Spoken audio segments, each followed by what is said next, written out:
ছেলে দেখি সব তোমার বন্ধু কেন? আরে বাবা, সব জায়গায় আমার বন্ধু ঠিক আছে, কিন্তু তোর সমস্যা কি? কি হয়েছে সেটা বল।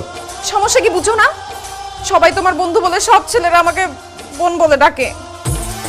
রাস্তাঘাটে ছেলেরা আমাকে দেখলে, আমার বয়সী ছেলেরা সবাই আমাকে আপু আপু বলে ডাকে। তাতে সমস্যা কি? এটা তো ভালো কথা, আমার বন্ধুরা তোকে আদর করে, স্নেহ করে। আদর আর স্নেহ দিয়ে আমি কি করব ভাইয়া? আমার জীবনে কি আর কোনো চাওয়া পাওয়া নাই? আচ্ছা, তোর জীবনে আর কি কি চাওয়া পাওয়া আছে আমাকে বলতো তুই। আর কি চাওয়া পাওয়া তুমি বুঝো না?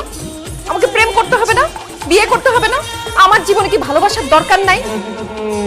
ও সব ছেলেরা যদি আমাকে বোন বলে ডাকে, সব ছেলেরা যদি আমার ভাই হয়, আমি কাকে বিয়ে করব, কার সাথে প্রেম করব তুমি বলো?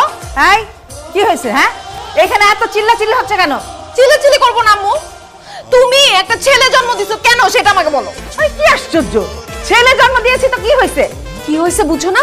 তোমার এই ছেলের কারণে আমার জীবনের সুখ শান্তি সবকিছু ধ্বংস হয়ে গেছে।